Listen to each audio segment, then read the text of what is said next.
कि health insurance आज के दिन क्यों इतनी इंपॉर्टेंट है? एक्चुअल में फर्स्ट रीजन तो ये है कि आपके जो ट्रीटमेंट्स हैं वो काफ़ी कॉस्टली हो गए हैं हेल्थ इंश्योरेंस के। अपनी पॉकेट से पैसा खर्च करते हैं तो हम बहुत पीछे चले जाते हैं। एक मिडिल क्लास तो 10 साल पीछे चला जाता है। अब कोई आदमी 18-19 साल का 20 साल का कॉलेज से निकला है। सर मच्छर एज तो देख के नहीं काटता है। हम अगर डेंगू की बात करें तो 2-3 लाख रुपए का बिल आ जाता है। एक्सीडेंट, यंगस्टर काफ़ी एक्सीडेंट के केस करते हैं। तो आप कह रहे थे कि 2 साल से पहले तो नहीं मिलता कवर, पर कॉर्पोरेट पॉलिसीज आजकल मैंने सुना है जो दे देती है। कॉर्पोरेट टेलर मेड पॉलिसी बोलते हैं। जैसे टेलर आपकी मनपसंद शर्ट सिल के देगा, आपको 1 जेब लगवानी है, 2 जेब लगवानी है। ऐसे इंश्योरेंस कंपनी आपसे पूछती है आपको क्या कंडीशन चाहिए। ओके, अब जो कंडीशन बोलेंगे वो दे देगी। आजकल लेजर किडनी स्टोन की सर्जरी में तकरीबन 1.5 से 2 लाख हार्ट के बिल आते हैं। उस टाइम पेशेंट कहता है कि इंश्योरेंस करा लूं मैं, वो 2 साल का वेटिंग लगेगा। फिर मेरे पास आते हैं लोग अपनी फाइलें लेके कि रिजेक्ट हो गया, पास कैसे दो। कि मेरे सारे क्लाइंट्स को 100% क्लेम मिलता है, तो मार्केट में गुडविल है। तो उस आदमी को क्या कंपनी में काम करने वाले आदमी को 2 पॉलिसी लेनी चाहिए फिर? देखिए क्या होता है, जरूरी नहीं है कंपनी आपको निकाले, आपको अच्छी अपॉर्चुनिटी मिले, वो भी एक ऑप्शन होता है। हाँ। हमें 2 पॉलिसी लेके ही चलना चाहिए।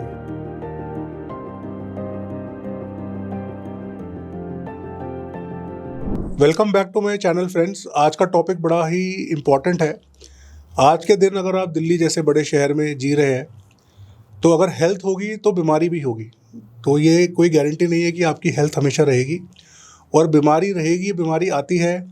तो आज के दिन ये बहुत ज़रूरी है कि हम सबके पास बीमारी का हेल्थ इंश्योरेंस होना चाहिए। कितना भी अमीर आदमी हो, कितना भी गरीब आदमी हो, बीमारी का इलाज एक तो फिक्स नहीं होता, बीमारी कितने दिन चले ये फिक्स नहीं होता, बीमारी को ठीक होने में कितना खर्चा आएगा ये फिक्स नहीं होता, और जब आदमी बीमार पड़ता है तो खर्चे के साथ साथ में इनकम भी रुक जाती है।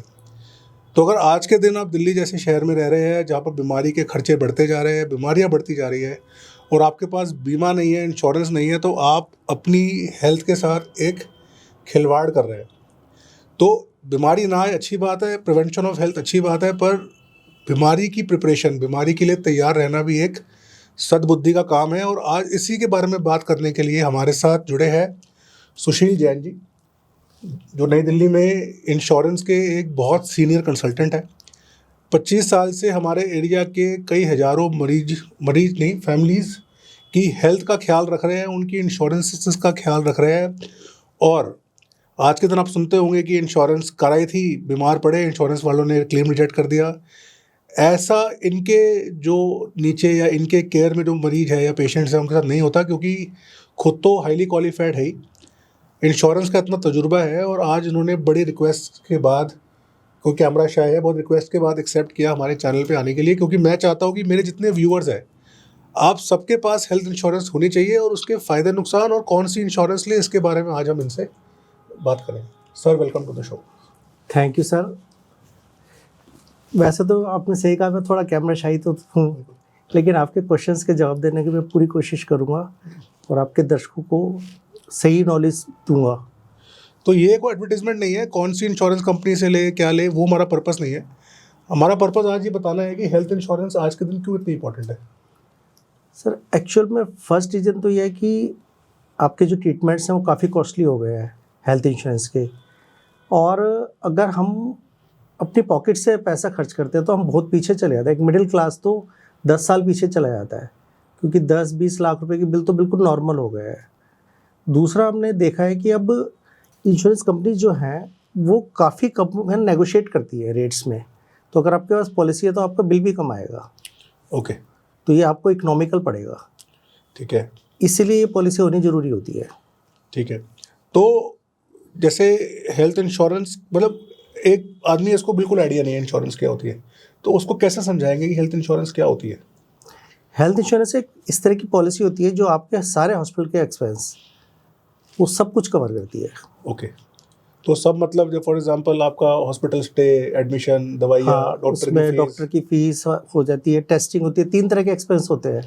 रूम रेंट होता है, डॉक्टर की फीस होती है, और टेस्ट होते हैं या सर्जरीज होती है, सब कवर करती है। ओके, तो हेल्थ इंश्योरेंस आज के दिन मतलब क्यों ज़रूरी क्यों है? मतलब पेशेंट कहते हैं हम तो जी जब बीमारी आएगी तब पैसे भर देंगे, हमें क्या करना है? एक्चुअल में लोगों को लगता है, लेकिन प्रीमियम 10-20 हज़ार रुपये होता है और बिल 3-4-5 लाख रुपए का बिल्कुल नॉर्मल होता है। तो पॉलिसी लेनी चाहिए। और आज की तारीख में तो 10 लाख 20 लाख के बिल भी ऐसे कॉमन हो गए हैं। हमारा हेल्थ स्टाइल बहुत ख़राब है, स्पेशली दिल्ली में पोल्यूशन के कारण सबको लंग्स की प्रॉब्लम हो रही है, हार्ट की प्रॉब्लम हो रही है। आफ्टर कोविड हार्ट अटैक काफ़ी आ रहे हैं। तो ये अफोर्डेबिलिटी नहीं है लोगों के पास। तो आप तो इतने हज़ारों फैमिलीज़ का देखते हैं इंश्योरेंस, जी तो आज के दिन सपोज किसी मरीज को हार्ट अटैक आ गया, जी, तो आपके हिसाब से अप्रॉक्सीमेटली कितना एक्सपेंस बन जाता है हॉस्पिटल में एडमिट होने के, मतलब ठीक 7 होने से तक, 8 लाख रुपए का बिल आ जाता है। मतलब ठीक होके घर जाने तक? हाँ जी, प्लस और- उसके बाद उसकी जो मेडिसिन चलती है वो भी 1.5 से 2 लाख रुपए की हो जाती है, फॉलोअप्स, तो वो सब इंश्योरेंस कंपनी देती है। तो मतलब आप जो है कम्प्लीटली कवर्ड है इन कंटिजेंसी में। हाँ तो जैसे आपने बताया कि भाई, और 7-8 लाख तो चलो खर्चा है, पर तो 15-20 दिन आदमी काम पे जा नहीं पाता, उसके बाद भी नहीं जा पाता, तो वो भी तो फिर जैसे कमाई भी खत्म हो गई। मेडिक्लेम सिर्फ एक्सपेंस को कवर करता है। अच्छा, क्या कोई ऐसा मेडिक्लेम भी होता है जो कि आपको डेली हॉस्पिटलाइजेशन के पैसे भी देता है, घर खर्च के? नहीं, कुछ पॉलिसीज होती है लेकिन वो सिर्फ एक्सीडेंट के केस में ही काम करती है। अच्छा, मतलब जनरल हार्ट अटैक वगैरह केसेस में? जनरल के अंदर एक डेली कैश ऑप्शंस है कुछ पॉलिसीज में, ओके, वो आपको 10,000 15,000 रुपये रोज देंगे जितने दिन आप हॉस्पिटलाइज है। अच्छा, तो जनरली 2 से 3 दिन आदमी हॉस्पिटलाइज होता है, ओके। तो वो बहुत ज़्यादा इनकम को कंपनसेट नहीं कर पाता है। तो जैसे आपने बताया कि हेल्थ इंश्योरेंस ज़रूरी है, आप तो मोटा मोटा आप कुछ आइडिया देंगे कि कितना प्रीमियम भरना पड़ता है और कितना उसका कवर मिलता है, मतलब कोई अप्रॉक्सीमेट आइडिया? एक 35 की एज में अगर हस्बैंड वाइफ 2 बच्चे हों तो अप्रॉक्सीमेट 30 से 35,000 रुपये में 10 से 15 लाख रुपए का इंश्योरेंस आराम से मिल जाता है। मतलब पूरी फैमिली कवर हो पूरी जाती है? फैमिली कवर हो जाती है उसमें। और ये आप सालाना बता रहे हो? हाँ, प्रीमियम, ईयरली प्रीमियम बता रहे हैं।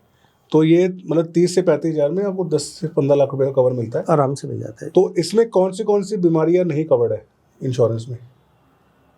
इसमें ना एक वेटिंग पीरियड होता है।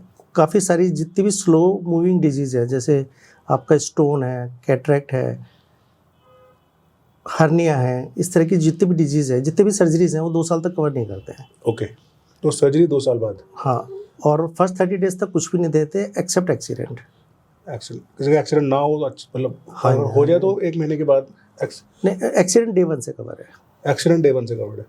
और ये बुखार वगैरह जो है आपके, जैसे बुखार कोरोना हो के गए, पेशेंट डेंगू हमारे हो पास आए गया, थे, कोविड हो गया। वो 30 डेज के बाद कवर है। डेंगू, कोविड, कोरोना, ये सब चीज़ें 30 डेज के बाद कवर है। तो क्या हार्ट अटैक वगैरह भी कवर्ड है 30 डेज के बाद? हाँ जी, 30 डेज के बाद कवर है, अच्छा, पर एक्सेप्ट कि उसको प्री एग्जिस्टिंग बीपी की टेंशन ना हो या कोलेस्ट्रॉल हिस्ट्री ना हो। तो जब हेल्थ इंश्योरेंस कराता है आदमी, तो जैसे आपने बताया फैमिली कवर, हाँ जी, और सपोज फैमिली नहीं है, मतलब मोस्टली मेरा ऑडियंस जो है वो यंग मैन है, अभी शादियां नहीं हुई है, हाँ तो तो क्या सिंगल उनको के लेना लिए चाहिए हाँ हेल्थ बिल्कुल इंश्योरेंस? लेना चाहिए सर। अब कोई आदमी 18-19 साल का है, 20 साल का है, 21 साल का है, अभी सर- कॉलेज से निकला है। सर मच्छर एज तो देख के नहीं काटता है। हम अगर डेंगू की बात करें हाँ, तो 2-3 लाख रुपए का बिल आ जाता है। एक्सीडेंट, यंगस्टर काफ़ी एक्सीडेंट के केस करते हैं। तो यंग आदमी का कितना अप्रोक्सीमेट आपको लगता है होना चाहिए? 5 लाख तक का कवर होना चाहिए या उससे भी ज़्यादा? एक्चुअल में 5 और 10 में ना प्रीमियम में सिर्फ 2,000 रुपये का फ़र्क आता है, तो मेरा सजेशन है कि कम से कम 10 लाख का लेना चाहिए।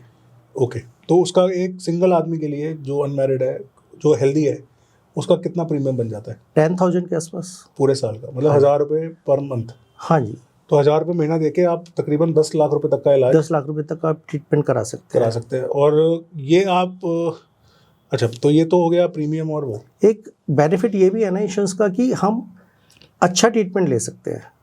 अपनी पसंद का ट्रीटमेंट ले हाँ, सकते हैं। जैसे एक्सीडेंट हो गया तो हम लोकल डॉक्टर के पास जाके मालिश नहीं करवाते, सीधा हॉस्पिटल में जाते हैं, सर्जरी कराते हैं और ओके, जल्दी रिकवरी लेते हैं, ओके। क्योंकि मनी कॉन्शियस नहीं होते हम। तो यंग एज में तो जैसे बीमार पड़ने का चांस कम होता है, पर ठीक है, हो सकता है कभी रिस्क हो जाए।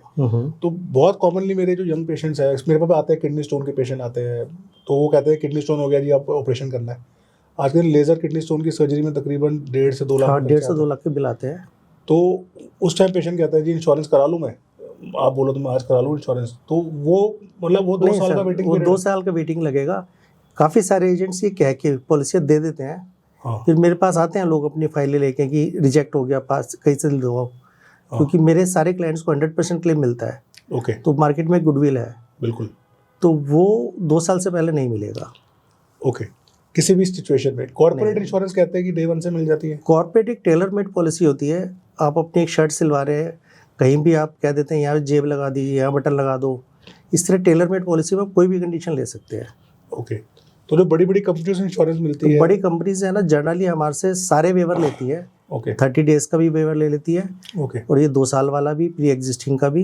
तो ये जैसे आप कह रहे थे कि 2 साल से पहले तो नहीं मिलता कवर, पर कॉर्पोरेट पॉलिसीज आजकल मैंने सुना है जो दे देती है। कॉर्पोरेट पॉलिसी क्या चीज़ है? कॉर्पोरेट एक टेलर मेड पॉलिसी बोलते हैं। जैसे टेलर आपकी मनपसंद शर्ट सिल के देगा, आपको 1 जेब लगवानी है, 2 जेब लगवानी है, ऐसे इंश्योरेंस कंपनी आपसे पूछती है आपको क्या कंडीशन चाहिए। ओके अब जो कंडीशन बोलेंगे वो दे देगी। ओके तो नॉर्मली सभी कंपनीज ये 2 साल का वेवर ले लेती हैं, 30 डेज का वेवर ले लेती है, और प्रेगनेंसी ले लेती है। ओके। प्रेगनेंसी वैसे नॉर्मल पॉलिसीज में कवर नहीं है। तो ऐसी ये 2 बात क्यों है? मतलब जैसे हम भी जेब से पैसे भर रहे हैं, कंपनी भी जेब से पैसे भर रही है। एक्चुअल में कॉर्पोरेट से कंपनी को 1-1.5 करोड़ रुपए का इकट्ठा प्रीमियम आता है, तो वो लॉस बेस्ड चलते हैं। ओके तो 60-70 लाख की अगर उन्होंने क्लेम दे भी दिए तो 30 लाख का उनको प्रॉफिट आता है। ओके। तो कॉर्पोरेट पॉलिसी में 2-3 क्वेश्चन रहते हैं मरीजों के। पहला क्वेश्चन रहता है कॉर्पोरेट पॉलिसी में कि ये पॉलिसी तभी तक वैलिड है इनकी जब तक वो उनके लिए काम कर रहा है कंपनी के लिए, जिस दिन कंपनी छोड़ता है उस दिन भी वैलिड रहती है? नहीं, डेट ऑफ रेजिग्नेशन के दिन पॉलिसी एक्सपायर हो जाती है। तो उस आदमी को, क्या कंपनी में काम करने वाले आदमी को 2 पॉलिसी लेनी चाहिए फिर? 100% 2 कि पॉलिसी। कॉर्पोरेट जो दे रही है वो दे रही है, साथ में अपनी भी रखे? देखिए क्या होता है, जरूरी नहीं है कंपनी आपको निकाले, आपको अच्छी अपॉर्चुनिटी मिले, वो भी एक ऑप्शन होता है। हाँ। तो हमें 2 पॉलिसी लेके ही चलना चाहिए। तो एक पर्सनल और एक कॉर्पोरेट। सेकंड, हमें कभी तो रिटायर होना ही है, हाँ। उस समय कोई भी कंपनी आपको पॉलिसी नहीं देगी। अच्छा, कॉर्पोरेट पॉलिसी भी नहीं मिलेगी उस टाइम? नहीं, कोई भी नहीं देगा। आप इंडिविजुअल पॉलिसी भी नहीं मिलेगी। अच्छा, तो ये मेरे को नहीं पता था। जैसे फॉर एग्जांपल आज आपने 30 साल कंपनी में सर्विस करी और आप अब कवर्ड 60 हो गए और रिटायर हो गए, तो उसके बाद आपके पास कोई ऑप्शन नहीं है। और उस दिन आप पॉलिसी नहीं लेते हो तो वो नहीं स्टार्ट होगी? नहीं होगी, लेकिन कोई कंपनी देगी नहीं 60 पर। और आप अपनी करंट पॉलिसी कॉर्पोरेट वाले को कंटिन्यू नहीं कर सकते? नहीं, मैं प्रीमियम भर दूंगा इसका? नहीं कर सकते। अभी IRDA ने हमारे को एक रूल दिया है कि कॉर्पोरेट, मतलब वो इंश्योरेंस कंपनी अगर चाहे तो वो कॉन्ट्रीब्यूशन देगी, पर वो नहीं चाहती कभी भी। ओके, तो आप रिटायर हुए तो पॉलिसी भी गई? हाँ, अगर आप खुद ही HR है या कंपनी के ऑनर हैं तभी देती है। आम एम्प्लॉयज़ में 99% नहीं देती है। तो आपको कॉर्पोरेट कंपनी पॉलिसी दे ना दे, आपको अपनी पॉलिसी लेनी चाहिए? अपनी पॉलिसी 100% लेनी चाहिए। और फिर पेशेंट मरीज या मतलब कहते हैं कि डबल खर्चा हो गया, कंपनी भी पैसे काटती है इंश्योरेंस के, आपको भी जेब से भरने पड़ते हैं। कंपनी तो 2-3 हज़ार रुपये काटती है, तो 10 हज़ार रुपये आप अपने लिए भी खर्च कर सकते हैं। अच्छा, ताकि फ्यूचर में आपको नो क्लेम बोनस और सब मिलेगा, फायदा है। एक्चुअल में 10,000 20,000 कोई बहुत बड़ी फिगर नहीं है। आज की तारीख में सभी कॉर्पोरेट्स में मिनिमम पैकेज लोगों के 5-6 लाख के तो होते ही है। ओके ये क्लैरिकल के, तो वो अफोर्ड कर सकता है। ओके। और जो ये हम पेमेंट करते हैं कॉर्पोरेट में या जो भी आप, तो इसका कोई टैक्स बेनिफिट भी मिलता था पहले? अब तो शायद नई स्कीम में तो कुछ बेनिफिट नहीं है इसका। न्यू रिजिम में 80D का बेनिफिट नहीं है। ओके। ओल्ड के अंदर 25,000 का था। 25,000 रुपये तक की इंश्योरेंस? पेरेंट्स के साथ 25,000 एक्स्ट्रा है, और अगर पेरेंट सीनियर सिटीजन है तो 50,000 एक्स्ट्रा है। ओके। दूसरा है कि ये कॉर्पोरेट पॉलिसी में आपने कहा कि वेवर हो जाते हैं इसमें, आपको मतलब 2 साल वेट नहीं है, आप जल्दी अपना इलाज करा सकते हाँ, हो। डे 1 से कवर है। ओके। तो ये ग्रुप पॉलिसी भी सुनी है मैंने, वो कॉर्पोरेट की तरह ही काम करती है? ग्रुप पॉलिसी जैसे RWA करा ले या कोई हाउसिंग वाले हाँ, वो करा एक ले, कॉर्पोरेट होता है। तो उसमें भी वो जो RWA उनसे नेगोशिएट करेगी? कॉर्पोरेट की जो डेफिनेशन है उसके अंदर आप कोई बैंक के, जैसे आपने सुना होगा कि बैंक्स काफ़ी सस्ती कर देते हैं, हाँ। तो बैंक भी वही कॉर्पोरेट ही है। अच्छा, तो अगर अपने जिस बैंक में आप ब्रांच है आपकी, उसी बैंक से करा लो इंश्योरेंस? हाँ, तो काफ़ी सस्ती मिल जाएंगी आपको, लेकिन उसके साथ भी वही इशू है कि 2 या 3 साल बाद वो कॉर्पोरेट की पॉलिसी कैंसिल हो जाती है, तो फिर आप बैंक के नहीं रहते, तो आपको इंडिविजुअल पॉलिसी ही लेनी चाहिए। इंडिविजुअल अपनी एक होनी चाहिए, आप एक्स्ट्रा जो मर्जी करा लो, पर इंडिविजुअल आपके पास इंडिविजुअल हमेशा होनी चाहिए।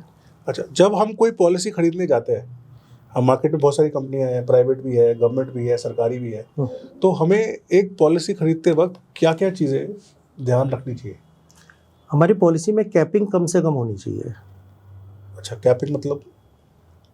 मोस्टली सभी जो सस्ती पॉलिसीज़ है उसमें कैपिंग होती है, रूम रेंट की कैपिंग होती है। आपकी पॉलिसी अगर 5 लाख की है तो 5,000 का रूम है। ओके। अब उस पर प्रोपोर्शनेट क्लॉज की कैपिंग होती है। अगर आपने 10,000 का रूम ले लिया तो पूरा बिल 50% डिडक्शन आएगा। अच्छा, मतलब आपने ज़्यादा बड़ा रूम ले लिया तो फिर आपका हमने 10,000 का रूम अगर ले लिया ओके, और आपका बिल 2 लाख का है तो इंश्योरेंस कंपनी 1 लाख ही देगी। अच्छा, ये लिखा होता है? 50% का। हाँ, ओके। इसके अंदर एक ABC क्लॉजेज होती है काफ़ी सारी सस्ती पॉलिसियों में। A होता है रूम रेंट, B होता है डॉक्टर की फीस, C होता है आपके टेस्ट के खर्चे और मेडिसिन। ठीक है। 25% ऑफ रूम रेंट देते हैं, ओके। 25% डॉक्टर की फीस और 50% अदर एक्सपेंस। सपोज आपका इंश्योरेंस 5 लाख का है तो आपका रूम रेंट का 1,25,000 रुपये रिजर्व हो गया, subject to 5,000 per day. Okay, ठीक है, 1,25,000 रुपये आपका डॉक्टर की फीस का कवर हो गया, ठीक है, और 2,50,000 रुपये में हमारे मेडिसिन एंड टेस्ट कवर होंगे। ठीक है। तो आप किसी भी कंडीशन में 1,25,000 रुपये की लिमिट को यूज़ ही नहीं कर सकते। कैसे 5,000 पर डे आपको है, मतलब तो 2 उसको महीने यूज़ बस रहना करने के पड़ेगा? लिए तो हाँ काफ़ी लंबा आपको स्टे हाँ। करना पड़ेगा। उतना रहना कौन चाहता है, रहना चाहिए भी नहीं। रुकेगा भी नहीं। दूसरा, अगर इतने रुक गए तो आपका बिल 50 लाख का आएगा। अच्छा, फिर फंस गए। हाँ, तो आप फंस जाएंगे। पर खाली अगर इसमें आईसीयू फॉर एग्जांपल, आईसीयू तो बहुत महंगे आईसीयू होते में हैं, हम 2% देती है सभी कंपनीज। मतलब किसी भी कंपनी के ले लो, हाँ, मैं मतलब जिस पे भी लिमिट वाली पॉलिसी होती है, मतलब 5 लाख रुपए की पॉलिसी है तो 10,000 रुपये का आईसीयू। उसके ऊपर खर्चा है तो वो आपको देना पड़ेगा। मैं आपके व्यूवर्स को ये सजेस्ट करूंगा कि वो विदाउट कैपिंग वाली पॉलिसी ले। ओके, तो थोड़ी सी महंगी होती है, 10 से 15%। कुछ अच्छी ब्रांडेड कंपनियां हैं वो देती हैं, मैं किसी ब्रांड का नाम नहीं लूँगा। ओके, तो आपको वो वाली पॉलिसी लेनी चाहिए जिसमें कैपिंग ना हो। तो कैपिंग नहीं होने का ABC, एडवांटेज क्या है? प्रपोर्शनेट, आपका जितना भी बिल आएगा कंपनी देगी। ओके, आपको entry level single AC room देगी, जो तो कि पहले हमें पूछना चाहिए इंश्योरेंस एजेंट से कि मैं बिना कैपिंग की पॉलिसी। बिना कैपिंग की पॉलिसी लेके दूसरी चीज, पूरा प्रोस्पेक्टस देखना चाहिए कि कहीं भी कोई कैपिंग है या नहीं है। ये क्या डिजीज की कैपिंग भी होती है कि ये कैंसर कवर नहीं करेंगे, हम हार्ट कवर हाँ, नहीं करेंगे? नहीं, कवर नहीं करेंगे ऐसी कोई कंडीशन नहीं होती, लेकिन उसकी डिजीज़ की कवरेज की लिमिट होती है। जैसे कैटरेक्ट ज़्यादातर कंपनीज लिख के देती है कि 30 से 35,000 रुपये देंगे। ओके, आजकल 1 लाख से कम में कैटरेक्ट होता नहीं है। ठीक है, ओके।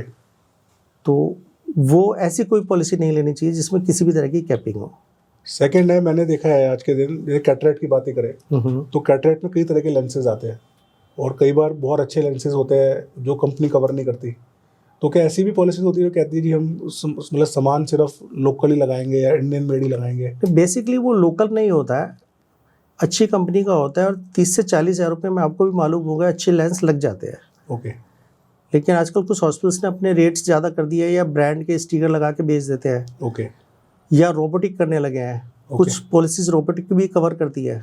ओके, लेकिन स्पेशली कैटरेक्ट के लिए ज़्यादातर कंपनीज 40 से 50,000 रुपये ही देती है, कैपिंग है उसकी। कैपिंग है। तो ये डिजीज स्पेसिफिक कैपिंग भी नॉर्मली प्रोस्पेक्टस में लिखी होती है, ये एजेंट हाँ, आपको कम्युनिकेट करता है? वो प्रोस्पेक्टस पे होती है, आपको हमेशा प्रोस्पेक्टस मांगना चाहिए और उसे पढ़ना चाहिए। ओके, जैसे आप एक फैमिली ऑफ 4 है उसके लिए 10-15 लाख रुपए की पॉलिसी मेरे हिसाब से एक हाँ, सफिशिएंट sufficient अमाउंट है। पर कई लोग आजकल कहते हैं हमारी 1 करोड़ की पॉलिसी है, 2 करोड़ की पॉलिसी है, तो वो एक्स्ट्रा अमाउंट की पॉलिसी लेने का क्या बेनिफिट मिलता है, क्या नुकसान है या कोई एडवांटेज नहीं है? सिर्फ एक एक्चुअल कहने की में बात है। उसके ऊपर कोई बहुत ज़्यादा कॉस्ट नहीं होती, तो लोग इसलिए ले लेते हैं कि अगर आपकी 30-35,000 रुपये की अगर 10 से 15 लाख की पॉलिसी है, तो 50 लाख की पॉलिसी जो होगी वो 40,000 की होगी। सिर्फ 5,000 और देने। तो कई बार लोगों को डर होता है कि उनके किसी रिलेटिव का 50 लाख का बिल आ गया था, ओके, तो वो उससे ले लेते हैं। ओके, कुछ फनी चीज़ें भी देखी हैं, लोगों को दिखाने के लिए भी लेते हैं, हाँ, शो ऑफ के लिए, शो ऑफ के लिए, बिल्कुल। कि मैंने 1 करोड़ की पॉलिसी ले रखी है। मेरा एक क्लाइंट है, उसने पूरी फैमिली की 1-1 करोड़ की पॉलिसी ली हुई है। ओके, कंपनी ने उस पर 1-1 करोड़ का बोनस दिया हुआ है और 2x का उस पर ऑलरेडी बेनिफिट है, तो 3-3 करोड़ की है। अभी रिन्यूअल ड्यू है, वो कह रहा है मेरा इंश्योरेंस बढ़ा दो। तो मैंने कहा भाई क्या कर रहा है? सोच क्या है भाई, मेरे मतलब क्या सोच? तो बोला लोगों को पता तो लगे ना कि मैंने कितने की पॉलिसी ली है। मैं कहा भाई इंडिया में कभी सुना है आपने 3 करोड़ से ज़्यादा खर्चा आया है? हाँ, नहीं आई क्यों नहीं पैसा सकता। करते हैं? ओके, पर क्या 3 CR की, जैसे आज हम आजकल सैफ अली खान का नाम बड़ा चर्चित में है कि हाँ, उनका इतना बड़ा- 35 लाख का बिल 35 आया लाख का बिल आया, क्लियर हो गया और उनको बेस्ट सूट दिया, डिलक्स सूट में वो एडमिट हुए। तो जो आदमी ने 3 करोड़ की पॉलिसी ली है, क्या उसको डिलक्स सूट मिलेगा, ऐसा कुछ है क्या? हाँ, रूम रेंट कैपिंग नहीं होगी उनकी पॉलिसी में, इसलिए मिल गया है, कोई भी ले सकते हैं। और क्या कंपनी बिना चेक किए सारा बिल क्लियर कर देती है उसके अंदर, या उसमें भी कंपनी कुछ चीज़ें जनरली नहीं 2 देगी? तरह के आपके इलाजेज होते हैं। एक तो पैकेज होते हैं आपके, ओके, जिस भी पॉलिसी, जैसे आपका पथरी का इलाज है, कोई भी Okay. स्टोन है आपका, हर्निया है, इन सब के पैकेजेस फिक्स होते हैं, तो वो देते हैं। कुछ ओपन बिलिंग होती है, बुखार हो गया, ये जैसे सैफ अली खान को चाकू मार दिए, हाँ, तो कहीं डिफाइन ही नहीं हो सकता कि कितने चाकू मारे हैं, कितना नुकसान हुआ है, कितने दिन स्टे है। ओके, तो इंश्योरेंस कंपनी तो देखती है रूम रेंट, डॉक्टर की फीस, मेडिसिन, टेस्ट, वो Okay. चारों पेबल है। ठीक है। एक आज के दिन बहुत कॉमन ट्विटर पे कंप्लेंट है, बहुत लोग बोलते हैं कि हमारा क्लेम रिजेक्ट हो गया, कि हमने क्लेम पे रिजेक्ट हो गया, कंपनी ने पेमेंट नहीं करी हमारी। फिर वो लोग, तो ये क्लेम रिजेक्ट क्यों होता है, मतलब why is the claim rejected? आप इंश्योरेंस से तो क्लेम मिलना चाहिए। रिजेक्शन का पहले रीज़न तो अब जैसे हमने अभी डिस्कस किया है कि कैपिंग होती है, ओके 2 साल नहीं हुए, 3 साल नहीं हुए। कई बार इसलिए भी रिजेक्ट हो जाते हैं कि लोग सच नहीं बताते। अच्छा ओके अभी मैं आपको एग्जांपल के लिए बताता हूँ, मेरे एक क्लाइंट है, उसकी 8 साल से पॉलिसी मेरे पास है और वो अपोलो पे एडमिट हुआ है और वो 12 साल पहले अपोलो में हार्ट चेक करा चुका है। ओके जैसे वो एडमिट हुआ, सिस्टम ने उसका डाटा पिक कर लिया और डिस्चार्ज समरी पे सारी एंट्री हो गई। तो इंश्योरेंस कंपनी ने क्लेम रिजेक्ट कर दिया कि प्रपोजल फॉर्म पे तो बताया था आप कभी कोई प्रॉब्लम ही नहीं हुई आपकी, ओके लेकिन आपने एंजियोग्राफी करा रखी है। चाहे वो नॉर्मल थी उस टाइम, हाँ, लेकिन आपने एंजियोग्राफी कराई तो you should declare, disclosed. Okay क्योंकि उन्होंने पूछा आप कभी हॉस्पिटलाइज हुए हैं, तो प्रपोजल फॉर्म में कुछ झूठ नहीं बोलना चाहिए। तो लोगों को डर रहता है प्रपोजल फॉर्म में कि भाई हम बता देंगे तो हमारा प्रीमियम बढ़ा देंगे। तो सर प्रीमियम बढ़ा के क्लेम मिल जाए तो ये ज़्यादा बेटर है ना। और अच्छा। प्रीमियम अप्रॉक्सीमेट 10% देखो मोस्ट कॉमनली तो लोग बताते नहीं, क्योंकि डायबिटीज़ बता छुपा लेते हैं, बीपी छुपा लेते हैं कि भाई हमें प्रीमियम घट जाएगा। तो सभी कंपनीज 15% एक्स्ट्रा लेके इनको कवर करती है, तो यू शुड डिक्लेयर करना बेटर है। अगर फॉर एग्जांपल आपने डिक्लेयर नहीं किया हुआ, ये सिंपल थिंग लाइक डायबिटीज़ है, आपने नहीं डिक्लेयर किया, आप भर रहे हो 5 साल से क्लेम, जिस दिन एडमिट हुए आपको बीमारी है, गॉल ब्लैडर है, उसका डायबिटीज से लेना देना कोई नहीं है, पर डायबिटीज डिटेक्ट हो गई तो क्या उससे क्लेम रिजेक्ट कर सकते हैं? हाँ, रिजेक्ट करेंगे। ओके क्योंकि miss presentation of material fact इसमें एक्ट लगता है। ओके आपने कोई भी चीज़ प्रपोजल फॉर्म पे अगर डिक्लेयर नहीं की ओके और वो बाद में डायग्नोस होती है तो वो पकड़ी जाती है, तो वो रिजेक्शन आएगा। तो फिर आपको फिर से नए, मतलब वो तो बिल पे करोगे प्लस फिर नए सिरे से पॉलिसी कराओगे। प्राइवेट कंपनीज तो पॉलिसी कैंसिल कर देती हैं, गवर्नमेंट कंपनीज नहीं करती है कैंसिल, सिर्फ रिजेक्ट करती है। ओके तो आपको रिस्क नहीं लेना चाहिए, आपको प्रपोजल फॉर्म में सब कुछ क्लियर रखना चाहिए। ओके तो उससे सिर्फ 15% का आपका प्रीमियम में फर्क आएगा, पर एटलीस्ट आप टेंशन फ्री होंगे और आपको क्लेम मिलेगा, 100% मिलेगा। और डायबिटीज़ की कॉम्प्लिकेशन है या डायबिटीज़ से आंखें खराब हुई है कुछ है तो वो भी मिलेगा, वो सब कुछ मिलेगा। अच्छा छोटा इलाज तो चलो, हम छोटे इलाज तो आदमी मैनेज कर भी लेता है, हम बात करते हैं बड़े इलाजों की, जैसे कैंसर हो गया, ट्रांसप्लांट हो गया, हार्ट की सर्जरीज हो गई, न्यूरो सर्जरीज हो गई, आईसीयू एडमिशंस हो गए, तो ये बड़े बड़े सर्जरीज हैं, इसमें खर्चा भी ज़्यादा आता है, प्लस में डॉक्टर बहुत सारे लगते हैं, इलाज भी कई महीने चलता है। तो इनके लिए मतलब ये जो पॉलिसीज़ है, जैसे आजकल आता है डिवाइड करते हैं कि क्रिटिकल केयर कवर और ये सब चीज़ें क्या चीज़ है, या कैंसर कवर है कि इतना अमाउंट तो आपका ये है प्लस कैंसर कवर। तो पॉलिसीज 2 तरह की होती है। फर्स्ट आपका ये होता है कि आपने इंश्योरेंस पॉलिसी ली है तो आपका हॉस्पिटल का बिल भरेंगे। ठीक है। एक क्रिटिकल इलनेस होती है, डिजीज स्पेसिफिक होती है। ओके आपने कैंसर केयर लिया है 50 लाख का, हाँ, तो आपका हॉस्पिटल बिल आपकी नॉर्मल पॉलिसी भरेगी, प्लस आपको 50 लाख रुपीज़ एक्स्ट्रा देंगे। मतलब 50 लाख कैंसर के इलाज कैंसर एक्स्ट्रा के डिडक्शन पे एक्स्ट्रा देंगे। नहीं, वो पैसे मिलेंगे आपको 50 पैसे मिलेंगे, मतलब 50 लाख रुपीज़ मिलेंगे आपको, अपना जो भी इलाज कराने जो भी इलाज करें, या वो लिंक टू इलाज है, मतलब इलाज कितना हो रहा है आपका नहीं हो रहा है वो है। इसमें भी 2 तरह की पॉलिसी आती है। ओके कि 50 लाख तक का इलाज भी दे देंगे। ओके और 50 लाख रुपए कैश भी दे देंगे। अच्छा, अगर आपको कैंसर डिटेक्ट हुआ तो कैंसर हो गया और अब वो अपने कैंसर वाली पॉलिसी ली है। ये जो पॉलिसी में डिफरेंस होते हैं प्रीमियम्स के, लोग हमेशा कहते हैं कि ये वाली कंपनी तो इतने की दे रही है, तुम इतने की दे रहे हो। हाँ, तो वो यही डिफरेंस होते हैं। ये आपको एजेंट बताएगा कि भाई ये बेनिफिट है, ये नुकसान है। पर क्या इनका बेनिफिट है कैंसर वाली पॉलिसी लेने का कि कैंसर कल को ना हो? एक्चुअल में ये अफोर्डेबिलिटी पर होता है। पॉलिसी तो लेनी चाहिए, अगर आपकी इनकम ठीक है तो आपको 5 से 6% एनुअल इनकम का पॉलिसी पे खर्च करना चाहिए। ओके अच्छा, हम छोटी पॉलिसीज़ की बात करते हैं, बड़ी पॉलिसी तो चलो हो गई। छोटी पॉलिसी जैसे आजकल जितनी भी जोमेटो वर्कर्स हैं, इनकी 1 लाख रुपए की पॉलिसी होती है सिर्फ। या आजकल नया ट्रेंड चला है कि लोग क्या है कि ESI नहीं कराते, सिर्फ 1 लाख की पॉलिसी करा दी, 50,000 की पॉलिसी करा दी। ये पॉलिसी इतनी छोटी पॉलिसी है, इसमें क्या कवर होता होगा? इसमें तो दिक्कत भी आती है। उसमें रूम रेंट की कैपिंग 1000 की है। दिल्ली में रूम तो है ही नहीं, दिल्ली में नहीं, दिल्ली से बाहर भी नहीं है बिल्कुल। तो जब उनका बिल आता है तो फिर वो आधे से ज़्यादा बिल उनको खुद जेब से भरना पड़ता है। ओके, तो 1 लाख की पॉलिसी तो आई थिंक कोई पॉलिसी हुई नहीं, कोई फायदा नहीं। वो तो सिर्फ एक दिल्ली NCR में आपको मिनिमम 5 लाख की पॉलिसी देनी चाहिए वर्कर्स को। उससे कम तो देने का फायदा नहीं है। उससे कम का कोई फायदा नहीं है, क्योंकि उसमें ना तो आपको रूम रेंट, जनरल वार्ड भी आपको 4 से 5 हज़ार रुपये का रेट है आज की तारीख में सभी नॉर्मल हॉस्पिटल्स का। एक रिक्वेस्ट जो डॉक्टर्स को बहुत कॉमनली आती है वो ये है कि पेशेंट आके बोलता है डॉक्टर साहब मेरे को एडमिट करके मेरा फुल बॉडी चेकअप करा दो, कोई बीमारी है तो एडमिट करा के फुल बॉडी चेकअप करा दो। तो ये क्या, ये फ्रॉड है या ये इंश्योरेंस fraud कंपनी है। अलाउ करती है? ये फ्रॉड है। इंश्योरेंस कंपनी ने आजकल काफ़ी टीम लगा रखे हैं इस चीज़ पे, और मेरे नॉलेज में 50% क्लेम रिजेक्ट हो रहे हैं। तो Okay. अपने डॉक्टर से ऐसी अनरीजनेबल डिमांड नहीं करनी चाहिए आपको। क्योंकि मेरे पास बहुत पेशेंट आते हैं, डॉक्टर साहब एडमिट कर लो और फिर पूरा चेकअप बड़ी करा दो, जरूरत। या मैंने तो 5 साल से इंश्योरेंस पॉलिसी यूज ये नहीं हमारे करी पास है। भी आते हैं कि मेरा डॉक्टर हाँ कर रहा है, हाँ, तो मैं उसे बताता हूँ कि अगर रिजेक्ट हो गया तो 50,000 जेब से लगेंगे, बिल्कुल। वैसे तो 5,000 में वैसे ही जाके टेस्ट करा ले अपने। हाँ, तो ये काम नहीं करना चाहिए। नहीं करना चाहिए, पर बिल्कुल नहीं कुछ करना इंश्योरेंस चाहिए। पॉलिसीज कहती है कि आपका हेल्थ चेकअप कराएंगे हम हर साल, सालाना कुछ वो अमाउंट देते हैं। क्लेम नहीं लेने पर 5 से 10,000 रुपये एनुअल देते हैं, वो बेनिफिट लेना चाहिए आपको। वो हर पॉलिसी देती है या कुछ नहीं, policy जो देती अच्छी पॉलिसीज होती हैं जिनका प्रीमियम ज़्यादा होता है, जैसे मैंने आपको बताया कि जो डिफरेंस होते हैं वो यही होते हैं। है? तो वो पॉलिसीज कहती है कि आप अपनी हेल्थ का ध्यान रखो, Health- और आप अपनी health अगर का- आप नहीं ले रहे तो सालाना आप हेल्थ का चेकअप कराइए। 10,000 रुपये तक आप अपने टेस्ट करा लो। काफ़ी सारी जितनी भी प्राइवेट कंपनीज हैं वो इस बात को प्रमोट कर रही हैं कि आप हेल्दी रहें, ताकि बिल्कुल। आपके क्लेम ही ना आए। बिल्कुल। तो वो आपको ऐप देती है कि आप ज़्यादा पैदल चलो तो हम आपको प्रीमियम पे डिस्काउंट देंगे, आपको उसका बेनिफिट लेना चाहिए। अच्छा, एक बड़ा कॉमन क्वेश्चन एक और आता है हमारे डॉक्टर्स के पास, प्राइवेसी का। प्राइवेसी में क्या होता है, फॉर एग्जांपल कोई, अब जैसे कोई आदमी आया, कोई प्राइवेट सर्जरी करानी है उसको, प्राइवेट पार्ट की सर्जरी करानी है उसको, या तो वो ये उनको बड़ी शर्म लगती है कि सर इंश्योरेंस में हम लेंगे तो हमारे एजेंट को चल जाएगा पता, हमारे ऑफिस में चल जाएगा पता, हमारे HR हेड को मेल कर देंगे कि ये पर्टिकुलर सर्जरी करा रहा है।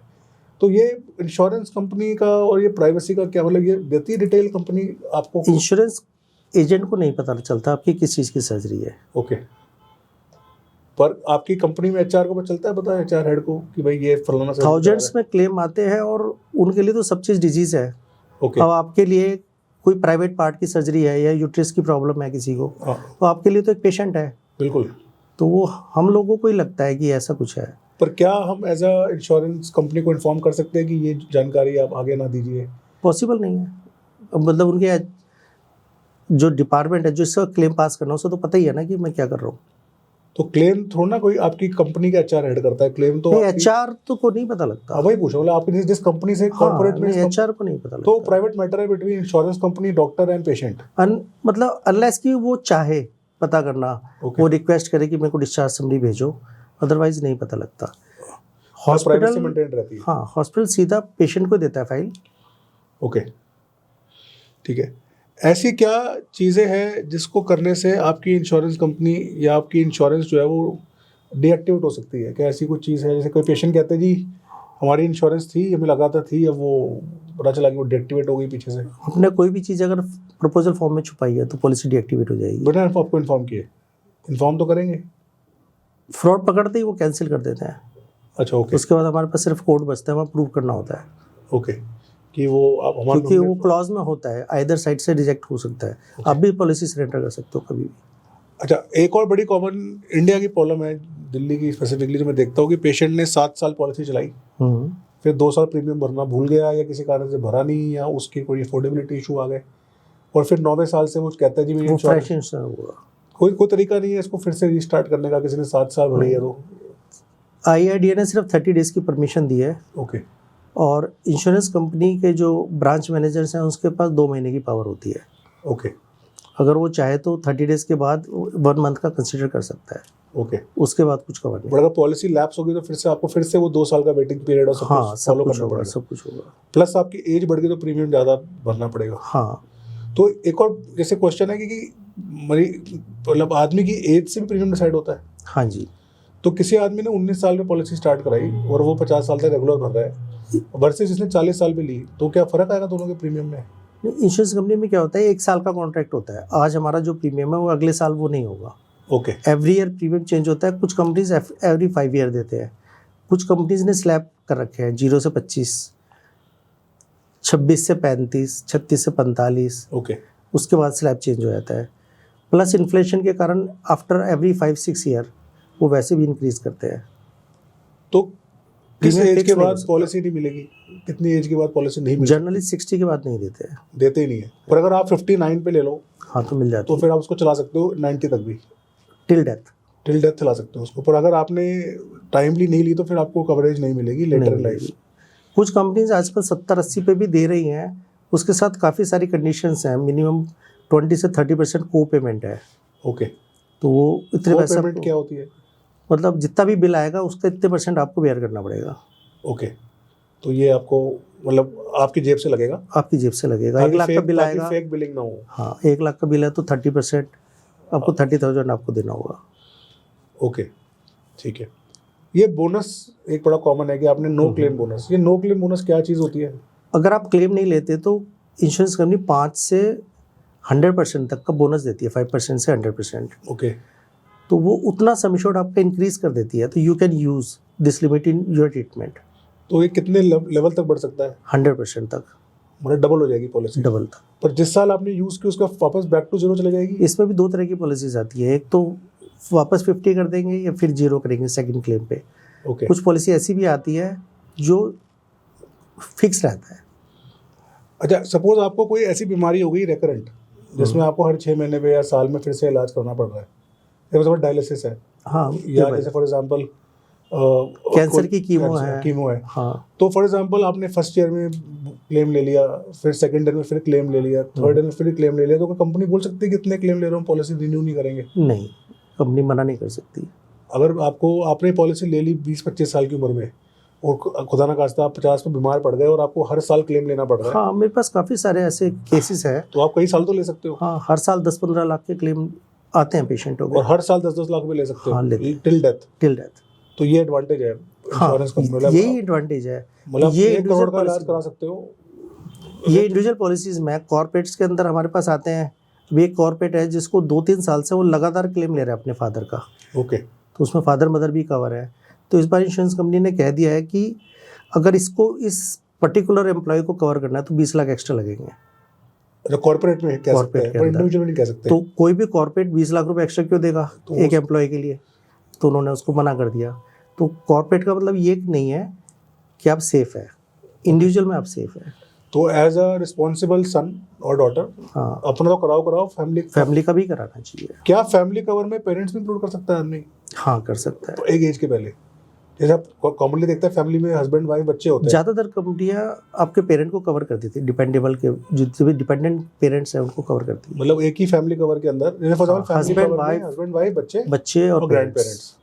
तो जो 6 लोग हैं और इनका कंबाइंड वैल्यू सपोज 1 करोड़ रुपए का इंश्योरेंस लिया है इन्होंने, तो उसमें 6 के 6 बीमार पड़ गए फॉर एग्जांपल, होना नहीं चाहिए, तो अप टू 1 करोड़ ले सकते हैं। ऑल 6। हाँ, तो उसमें कोई कैपिंग नहीं होती, मतलब कोई जैसे फॉर capping नहीं एग्जांपल है। पापा की कुछ सर्जरी घटने की हुई है, बेटे की टोटल लिमिट एक का है। आपने 20 लाख का ले लिया तो आपके पास 80 लाख बच गए। पर क्या कंपनीज अगले साल रिन्यूअल में दिक्कत करती है या प्रीमियम बढ़ा देती है अगर आपने ज्यादा खर्चा कर दिया, ऐसा कुछ भी होता है क्या? नहीं, ऐसा कुछ नहीं, तो प्रीमियम आपका सिमिलर चलेगा, सिमिलर रहेगा। या इंश्योरेंस कंपनी को राइट है आपका प्रीमियम बढ़ाने का, अगर आप फॉर एग्जांपल रेकरेंट बीमार नहीं, पड़ रहे हो, क्लेम के कारण प्रीमियम नहीं बढ़ता। चाहे आपको डायलिसिस करनी पड़े हाँ, तो वो देंगे उसकी? देते हैं। अच्छा, एक जो बड़ा कॉमन सिनेरियो है कि पेशेंट कहते हैं जी हमको, फॉर एग्जांपल किडनी स्टोन का पेशेंट है, वो आता है जी दर्द हो रहा है, हम कहते हैं अल्ट्रासाउंड करा लो, ठीक है, और वो कहता है जी अल्ट्रासाउंड आप भर्ती करके करा लो और हाथ के साथ सर्जरी भी कर देना, ठीक है।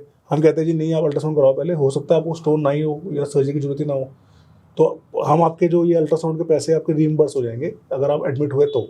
हाँ जी, तो ये क्या मतलब ड्यूरेशन होती है? सभी कंपनीज है ना हॉस्पिटल में एडमिशन से पहले और डिस्चार्ज के बाद के खर्चों को कवर करती है। ओके, तो minimum 30 days before hospitalisation cover होता है। ठीक है, कुछ अच्छी कंपनियां 90 डेज भी कवर करती है बिफोर हॉस्पिटलाइजेशन, बिफोर, ठीक है, और पोस्ट हॉस्पिटलाइजेशन में भी 30 होता है। काफ़ी सारी कंपनी 6 मंथ तक भी कवर करती है। तो उसमें क्या क्या कवर होता है इसमें? सब कुछ, डॉक्टर की फीस, टेस्टिंग एंड मेडिसिन।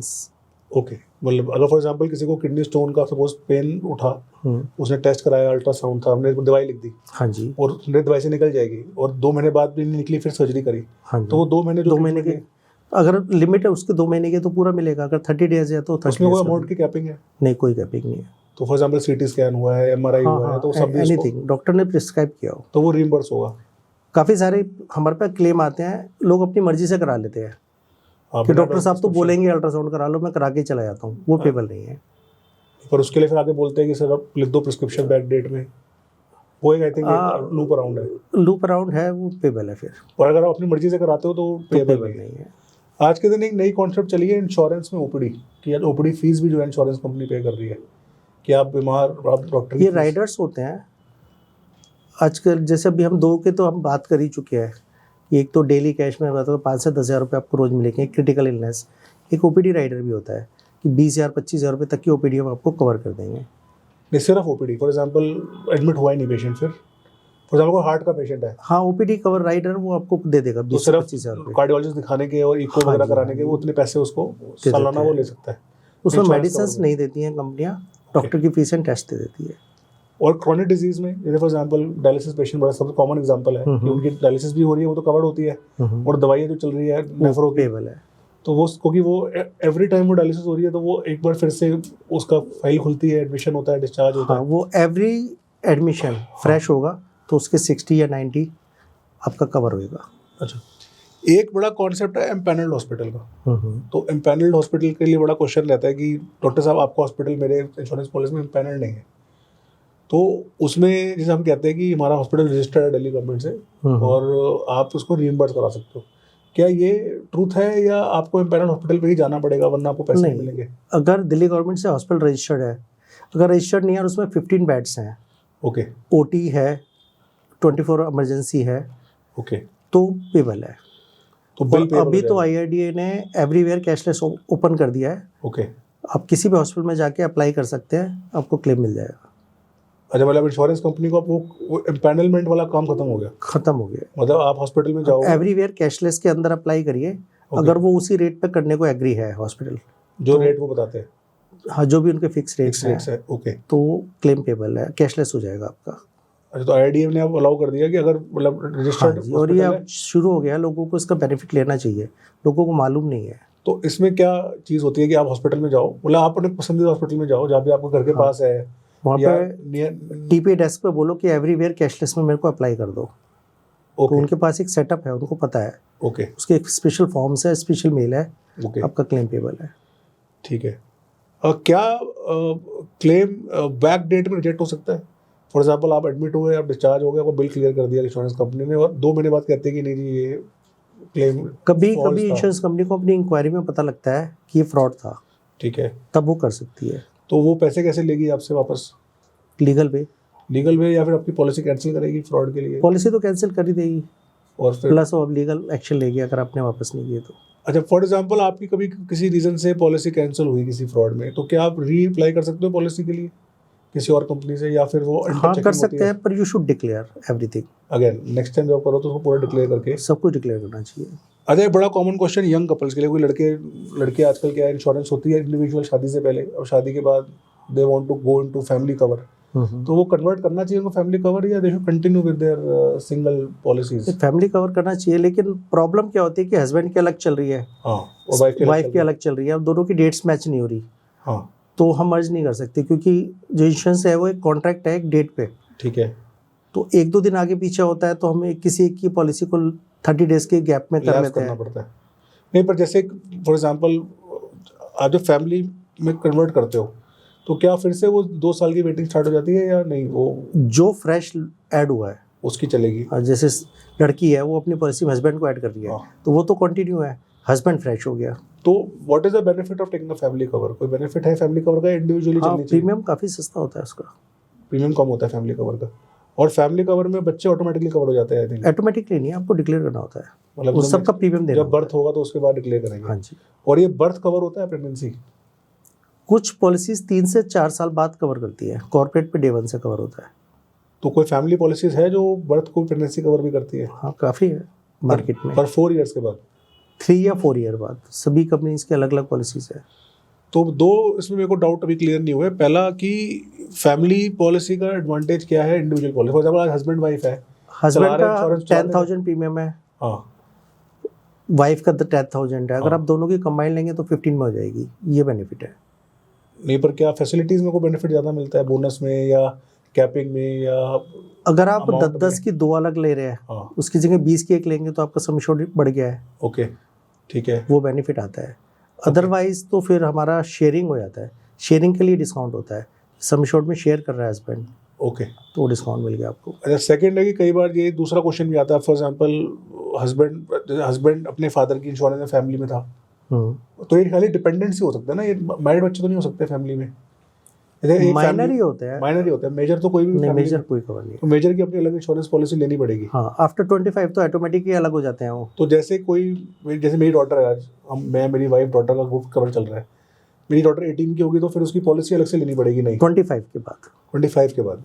तो 25 के बाद जब नहीं लेगी तो फिर वो 2 साल होगा या अगर उसने कमाना शुरू कर दिया है तो फिर उसको अलग होना पड़ेगा। तो एक बड़ा, जैसे आपने बात की पोर्टेबिलिटी की, जैसे हमारा मोबाइल फोन पोर्ट होता है कि पोर्ट हो गया वोडाफोन से जियो और सर्विसेज चल रही है, सेम नंबर रहता है। हाँ सेम नंबर रहता है, तो ये इंश्योरेंस पोर्टेबिलिटी में भी सब कुछ सेम रहता है? हाँ, कुछ ये changes होते आरडीआई हैं? ने फैसिलिटी के लिए अब ये शुरू कर दिया है कि अगर आपको एग्जिस्टिंग कंपनी से प्रॉब्लम है, ये पॉलिसी पसंद नहीं है, तो you can port your policy to any company. Okay, पर पोर्टेबिलिटी में बहुत प्रॉब्लम्स आ रही है। जैसे मेरे पास वो मरीज आते हैं कि आगे बोलते हैं 20 साल से है, और पता चलता है कि जो नई पॉलिसी वो 1 साल पहले ली थी। वो प्रपोजल फॉर्म पे अपनी प्रॉब्लम्स को डिक्लेयर नहीं करते हैं। ओके, अब आपने ही कोई सर्जरी 5 साल पहले कर रखी है और आपने नई कंपनी में नहीं बताया, पर हमको कैसे पता चलेगा?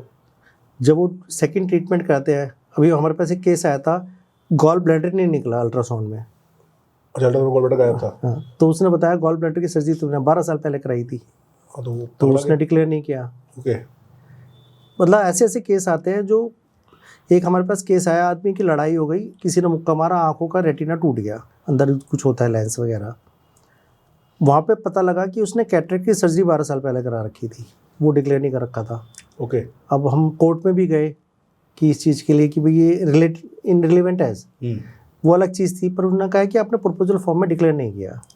तो कोर्ट वो जीत गई कंपनी। हाँ, तो कंपनी ने पे नहीं किया, पॉलिसी कैंसिल की है। तो क्या पोर्ट कराने के बाद, देखो पोर्ट का मोस्ट कॉमन रीजन होता है कि एजेंट ही गाइड करता है कई बार कि जी इसमें रूम बेटर मिलेगा आपको या प्रीमियम कम मिलेगा आपको।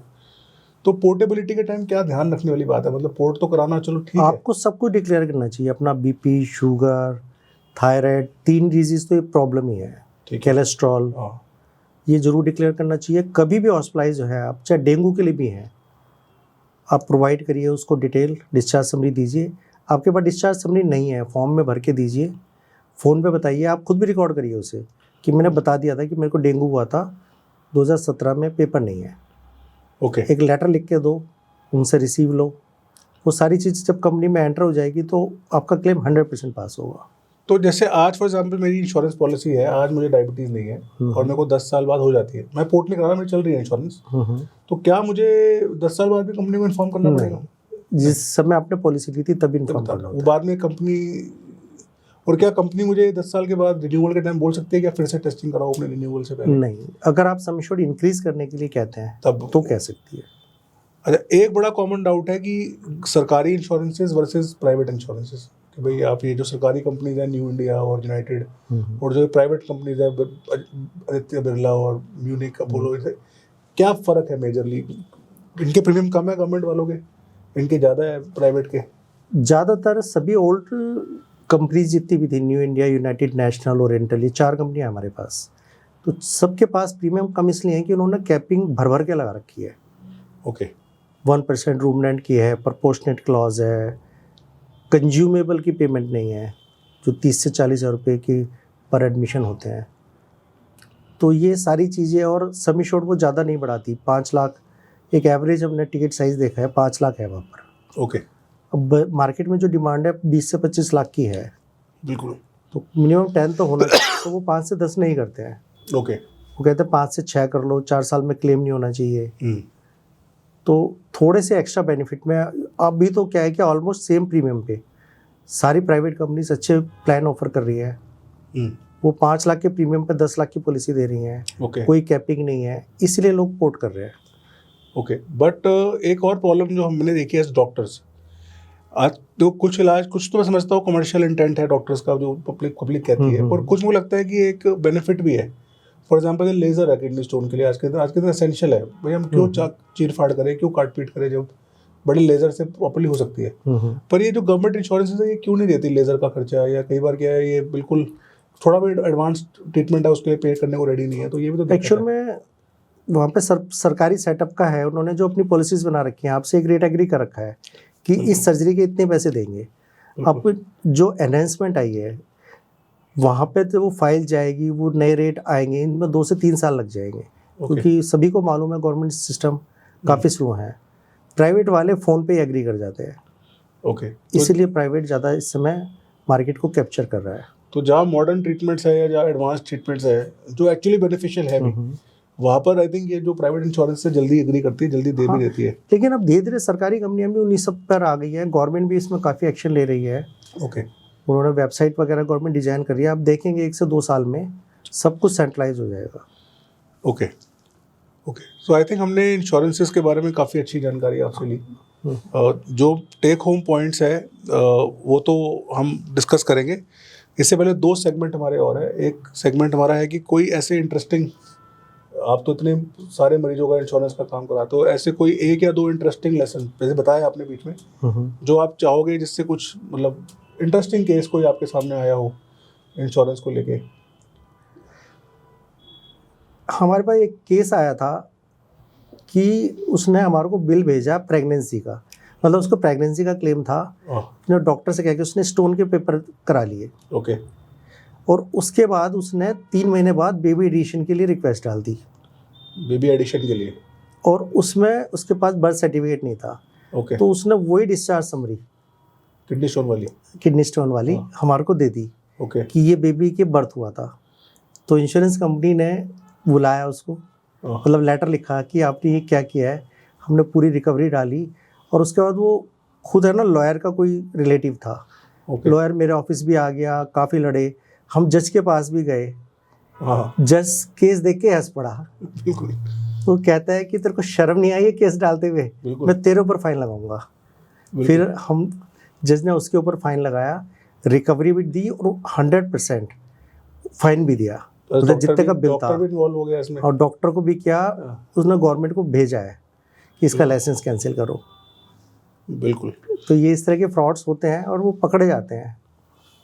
एज अ फादर, मेरी तो खुद की बेटी है और मेरी जब वाइफ आई थी घर शादी करके, तो मेरी वाइफ का इंश्योरेंस था पिछले 8-9 साल से अपोलो म्यूनिक से।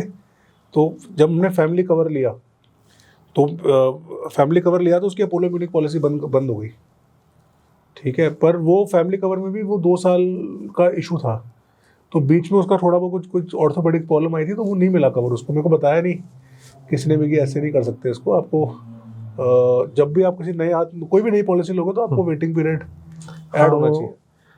तो आप बता रहे थे मुझे शायद कि शादी में बेस्ट गिफ्ट है वो यही है कि अपनी बेटी को इंश्योरेंस देके भेजो। हम शादी में बेटियों को इतना देते हैं, बिल्कुल, लेकिन मैंने देखा है कि शादी के बाद लोग अपनी बेटियों को इंश्योरेंस से हटा देते हैं। कहते हैं वो ससुराल देखेगी। मैं उनसे हमेशा रिक्वेस्ट करता हूँ कि या तो मुझे उनका नंबर दे दो कि उन्होंने कवर कराया या नहीं, और एटलीस्ट 2 साल तो अपने यहाँ चलाओ। बिल्कुल। अगर मैरिड है तो उसकी अलग पॉलिसी बना लो। बिल्कुल। या डिक्लेयर कर दो कि अभी मैरिड ही नहीं हुई। बिल्कुल। तो अप टू 25 हम वैसे ही कवर कर रहे हैं। नहीं, बिल्कुल सही कह रहे हो। शादी में अपनी बेटियों को दूसरे घर भेजते हो, पर इंश्योरेंस के साथ भेजो। इंश्योरेंस के साथ भेजना चाहिए। वैसे तो आइडियली तो ये जिम्मेवारी हस्बैंड की है। अगर आप शादी कर रहे हो तो अपनी वाइफ को आप फर्स्ट ईयर तो गिफ्ट कर सकते हैं ना। हाँ, बट अपनी वाइफ की जो चलती हुई इंश्योरेंस है, हेल्थ इंश्योरेंस है, उसको बंद मत कराओ और उसका प्रीमियम भर दो 5-10 हज़ार रुपये। पर एटलीस्ट आपकी फर्स्ट ईयर ऑफ मैरिज में आप हनीमून जा रहे हो, आप कहीं कुछ चोट चाट लग गई, कुछ हो गया, एटलीस्ट यू आर कवर्ड। और ये आगे बात अब शादी से हनीमून पे international insurances, international health insurances क्या भला है? मतलब ये तो सब कहते हैं कराओ, और सब लोग ऑनलाइन में फिक्स इंश्योरेंस ले आते हैं। ये वो काम ही नहीं करती वहाँ पर बाहर। ये इसमें भी वही है कि लोग सस्ते और महंगे के चक्कर में आ जाते हैं। जो अच्छी कंपनीज की पॉलिसी है, इंटरनेशनल इंश्योरेंस एक हनीमून पैकेज के लिए $2.5-3 लाख में कि हस्बैंड वाइफ की 6 से 7 हज़ार रुपये में हो जाती है अच्छी कंपनी में। बिल्कुल। और ट्रैवल एजेंट वो पॉलिसी 2 हज़ार रुपये में कर देते हैं। तो वो 2 हज़ार वाली करा के चले जाते हैं। तो उसमें काफ़ी सारी क्लॉजेस होती है। और अगेन यही प्रॉब्लम है, ऑनलाइन कराते हो आप। जैसे मेरा पर्सनल एक्सपीरियंस है, मैं गया था फैमिली वेकेशन पे, वहाँ पर मेरी डॉटर की उंगली आ गई डोर में। तो जब मैं वहाँ गया हॉस्पिटल में बाहर, तो वो इंश्योरेंस पॉलिसी जो मिली थी वो तो ईमेल पे आती है, वो खोली, वो तो उसमें हॉस्पिटलाइजेशन कवर होगा, ओपीडी कवर होगा उसमें। और वो कंपनी वहाँ पर है, वो बात करने को रेडी नहीं। हॉस्पिटल वाले कहते हैं, हमने कहा चलो कोई बात नहीं, जो खर्चा है करेंगे, बच्ची का हाथ ज़रूरी है। पर जो नंबर था वो नंबर पे कांटेक्ट नहीं कर सकते। ठीक है, एजेंट कोई था नहीं, फंस गए वहाँ पर।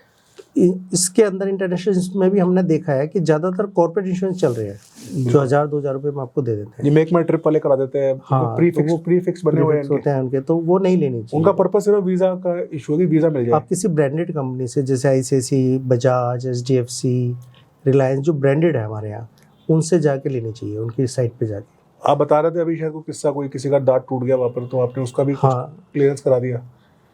हमने पॉलिसी दी थी तो उस पर ओपीडी कवर था। एक आदमी वहाँ पे उतर रहा था सीढ़ी से, मुंह के बल गिर गया, दांत टूट गया उसका। ओके। तो वहाँ पे तो बिल ऐसे आते हैं कि डॉक्टर ने देखते हैं कि उसके $100 ले लिए, फिर जो दवाइयाँ दी वो काफ़ी कॉस्टली थी, तो 1.5 से 2 लाख रुपए का उसका बिल आ गया था। पर कैशलेस तो मिल नहीं सकता था क्योंकि ट्रीटमेंट ओपीडी बेस्ड था। तो हमने उसको कहा कि सारे पेपर व्हाट्सअप करो, उसमें पेपर चेक करके हमने उनको बताया। हमने एक ब्रांडेड कंपनी से किया हुआ था, हमने सारे पेपर उसको व्हाट्सअप कर दिए, मेल कर दिया, क्लेम पेबल हो गया। मतलब 1.5 लाख में बच गए? 1.5 लाख रुपये उसको मिल गया। मतलब पूरा वेकेशन का बजट ही खराब हो जाता है ऐसे, तो बचता है क्या? आजकल मैं एक और प्रॉब्लम देख रहा हूँ कि लोगों के बच्चे पढ़ने बाहर गए हुए हैं और वहीं सेटल हो गए, बिल्कुल। तो वो उनका इंश्योरेंस भी बंद कर देते हैं या वो खुद का इंश्योरेंस बंद कर देते हैं। वो भी कराना चाहिए क्योंकि जब वो इंडिया आते हैं हाँ, तो यहाँ आते उनको लगता है कि मेरे को सांस नहीं आ रही, पानी हजम नहीं हुआ, टेम्परेचर वेरिएशन होता है। वहाँ -10 से आते हैं या +40 पे होते हैं, बिल्कुल। तो वो बीमार पड़ जाते हैं। उसके बाद यहाँ पे लोग 5-5 लाख का बिल भरते हैं। तो मैं उन लोगों को भी एडवाइस करूँगा कि इंश्योरेंस चालू रखना चाहिए इंडिया में। बिल्कुल। आई थिंक ये बहुत रीजनेबल अमाउंट में आपको बहुत हाँ। बड़ा कवर मिल रहा है। अगर आपको कॉस्टिंग कम करनी है, सभी कंपनियां एक डिडक्टेबल दे रही है आजकल।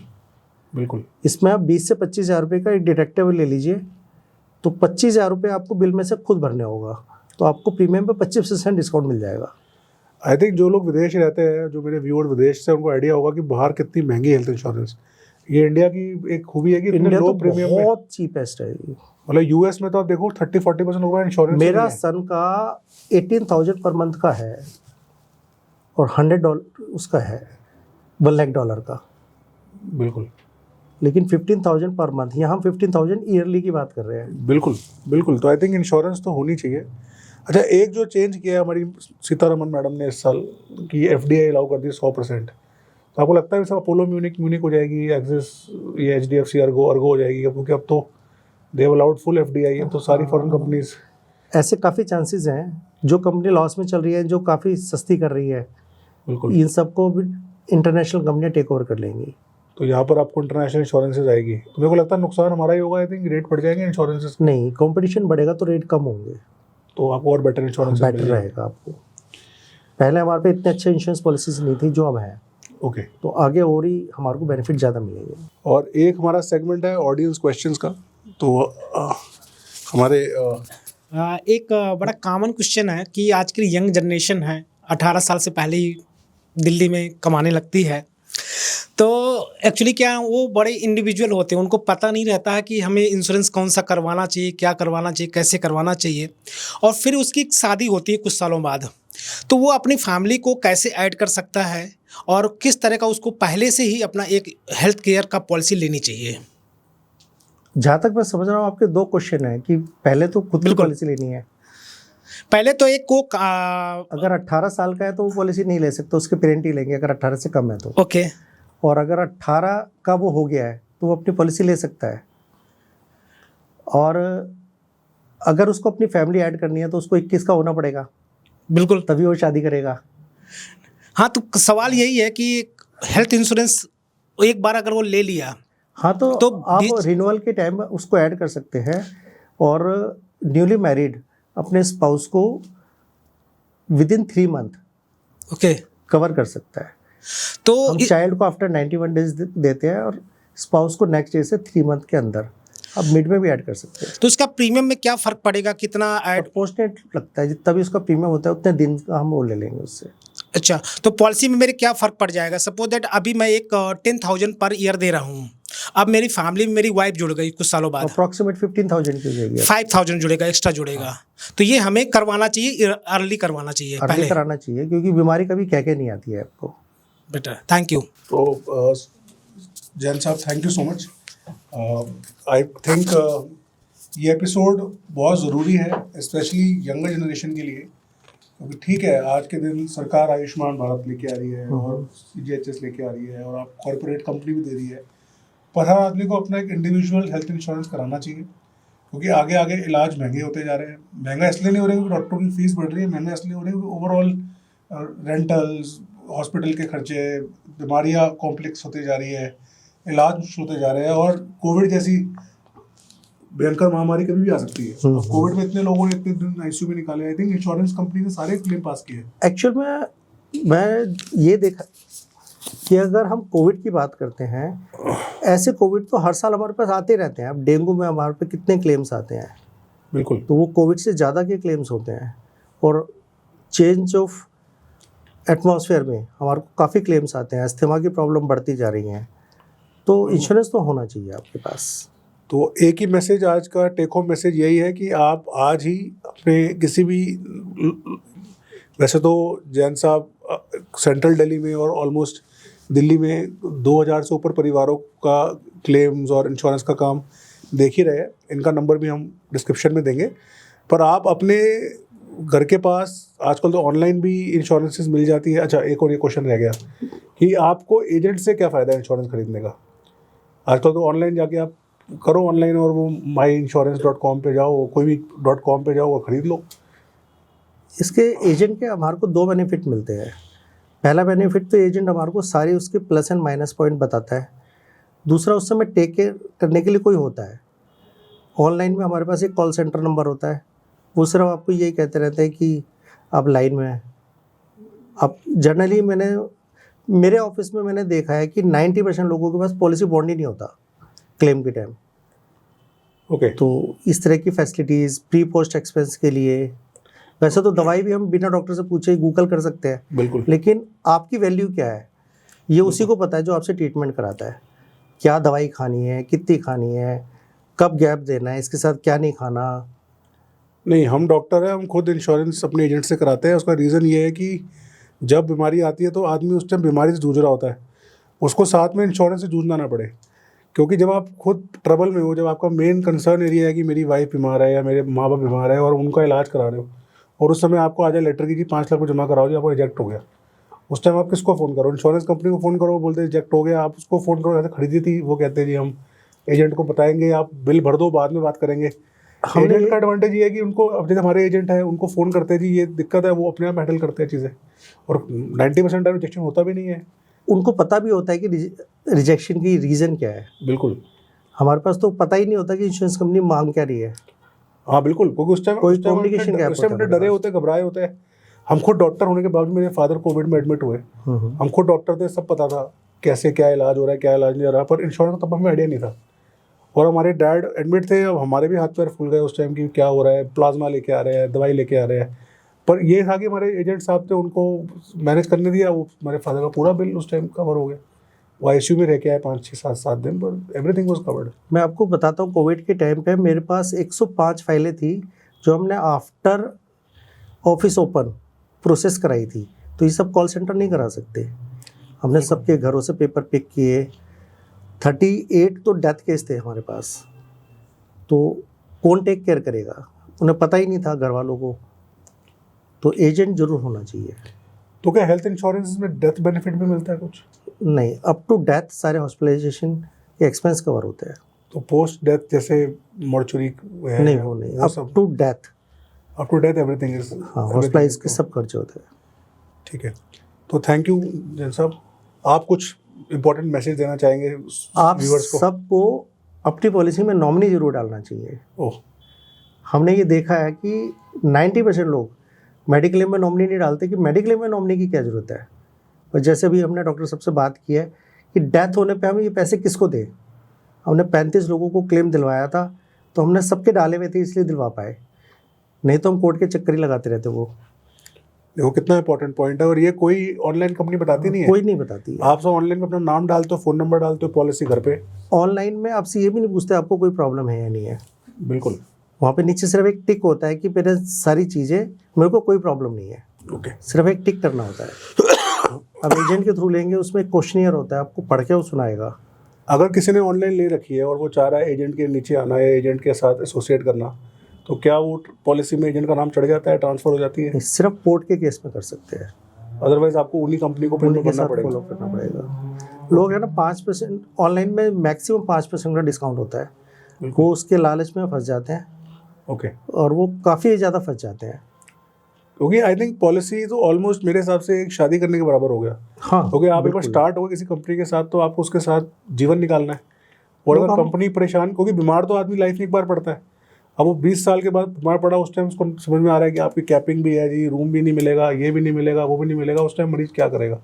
नहीं, विदाउट एजेंट में तो लोग आते हैं मेरे पास कि मेरे पास कोई पॉलिसी है, पॉलिसी बाजार से ली थी, तू बता सकता है कि कहाँ से ली थी, कौन सी पॉलिसी है, कहाँ मिलेगी, कैसे मिलेगी? पॉलिसी बाजार भी बताओ तो वो पूछते रहते हैं डेट ऑफ बर्थ बताओ, नहीं मिल रही, पैन बताओ, नहीं मिल रही। मतलब पॉलिसी की पेमेंट चले गई, इशू ही नहीं हुई। इशू हो गई या उसने खोली नहीं, क्योंकि वो मेल पे आती है, बिल्कुल कोई कम्युनिकेशन नहीं है। और सबसे बड़ी बात, हम रिन्यू नहीं करा पाते टाइम पर। बिल्कुल। तो वो जैसे आप बता रहे 2 साल लैप्स हो गई, तो हाँ। बहुत सारे लोगों को पता ही नहीं होता। बिल्कुल अगर आपका एजेंट है तो वो आपके पीछे ही पड़ा रहेगा। आप बिल्कुल। बताएंगे मैं आउट ऑफ इंडिया हूँ, तो वो आपका वेट करेगा। नहीं, और आई थिंक पर्सनल टच बड़ा मैटर कर पर्सनल जाता टच है। बड़ा मैटर करता है। आज आप किसी की एजेंट है, आप बीमारी में साथ में है, एटलीस्ट बीमारी में सिर्फ ये नहीं है ना कि आपका इंश्योरेंस आया नहीं आया, एटलीस्ट आपको गाइडेंस बहुत अच्छी मिल जाती है। आज मैं बता रहा हूँ, जैन साहब है, मेरे पेशेंट्स है जो जैन साहब की फैमिली जुड़े हुए हैं, तो वो गाइडेंस भी अच्छी देते हैं कि भाई आपको ये प्रॉब्लम है, ये डिजीज़ प्रोसेस है, आप इस जगह जाओगे आपको अच्छा इलाज मिलेगा। या कई बार मरीज़ होता है, वो कहता है अफोर्डेबिलिटी नहीं हो रही है, या उसकी इंश्योरेंस के लिए कौन सी हॉस्पिटल बेटर हो सकता है, नहीं, अब या हमारे कौन डॉक्टर बेटर हो सकता है। क्या होता है, हमारे पास रात को 2-3 बजे भी फ़ोन आते हैं हाँ कि बिल्कुल चेस्ट पेन हो रहा है, हालत ख़राब है, कहाँ जाएं? बिल्कुल। तो वो हॉस्पिटल का नाम बताते हैं, तो मैं उनको बता देता हूँ वहाँ पे कार्डियोलॉजिस्ट ही नहीं है, आप यहाँ नहीं वहाँ जाओ। बिल्कुल तो ये सलाह कोई और नहीं दे सकता। फिर वो घबराए हुए होते हैं कि क्या करें, बिल्कुल। तो मैं उनको बोलता हूँ तुम पहुँचो, मैं व्हाट्सअप कर रहा हूँ पॉलिसी वगैरह। फिर वहाँ जाके वो कहते हैं मेरे पे आधार कार्ड नहीं है, या मांग रहे हैं, तो मैं वो भी दे देता हूँ। तो ये पर्सनल केयर तो आई थिंक तो ये एजेंट ही दे सकता है। ऑनलाइन तो नहीं मिलेगी। तो आप एजेंट्स के थ्रू इंश्योरेंस कराइए। एजेंट्स जो आपकी हेल्प के लिए है, वो एजेंट एक नाम, मेरे को लगता है नाम बड़ा, हाँ, नाम शुड बी थोड़ा सा। कंसल्टेंट। जैसे आज मैं बोलूँ कि हम doctors are not medical agents, we are medical consultants. उसी तरह insurance consultant is a much better word, क्योंकि वो आपको गाइड करेगा कि आपको करना क्या है और सही चीज़ कैसे कैसे उसको मैनेज करें। तो ऐसे से इस टॉपिक को एंड करते हैं। Thank you sir. Thank you sir. Thank you so much.